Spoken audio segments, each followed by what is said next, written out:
এমনকি ওয়াকাব এর পরে যদি আন্দোলন হয়, গন্ডগোল হয়, তাহলে মুসলিমদের শত্রু বলবে। ওয়াকাব আমার প্রপার্টি, আমি বাঁচাবো। কে সত্যি মিথ্য জানি না। হ্যাঁ, আমরা দল করি, মমতা ব্যানার্জিকে ভালোবাসি, সেটা আলাদা জিনিস। দলের জায়গা থেকে কেউ যদি শত্রু হিসেবে ঘোষণা করে, আমরাও ঘোষণা করছি ওপেন, আপনি আমার শত্রু কি করবেন? আমার প্রপার্টি আমি বাঁচানোর লড়াই করছি, আপনি যদি বলেন শত্রু হবে, আপনি কি বোঝাতে চাইছেন? আমরা বুঝি না। মুসলমানদের থেকে 30% ভোট নেন, আমরা ভোট দিয়ে জয়ী করি।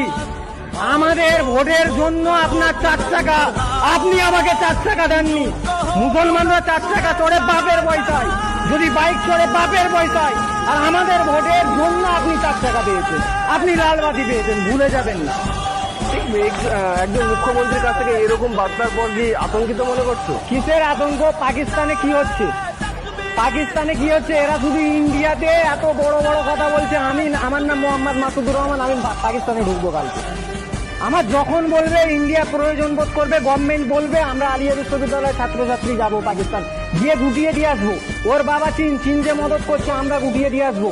এই যে RSS আছে, শুভেন্দু অধিকারীরা আছে, বিজেপি আছে, এরা দেশে যে হাঙ্গামা বাজাচ্ছে, যেভাবে মমতা ব্যানার্জি বলছে শত্রু হবো, পাকিস্তানের শত্রু হন না। মুসলমানের প্রপার্টি দখল করার জন্য মুসলমানের শত্রু হতে হবে? আমরা ভালোবাসি মমতা বন্দ্যোপাধ্যায়কে। এটা যদি মুসলমানরা ভালোবেসে ভোট দিয়ে এটা যদি দুর্বলতা মনে করেন, তাহলে ভুল পাচ্ছে। হ্যাঁ, আমরা তৃণমূল করি, অনেক মুসলমান তৃণমূল করে। তার মানে এই নয় যে আপনি বলবেন যে শত্রু হয়ে যাবে আর একচেটিয়া ভোট দিয়ে দেবে। 30% ভোট আপনি পান, আমরা গলাবাজি করব, আমরা বলবো, আমাদের প্রপার্টি নিয়ে কথা বলবো। আজকে আদিয়াতে এসে কেউ যদি মেরে যায়, আমাদের যদি ধ্বংস করে যায়, বুল্ডোজার নিয়ে যায়, আমরা আন্দোলন করবো না?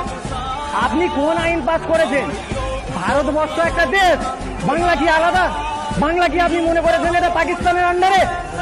আপনি বলবেন যে ভারতবর্ষে একটা আইন পাস হয়েছে, তা নিয়ে কোনো লাগু হবে না। আপনি কে? লাগু হয় কে? এখানে অবশ্যই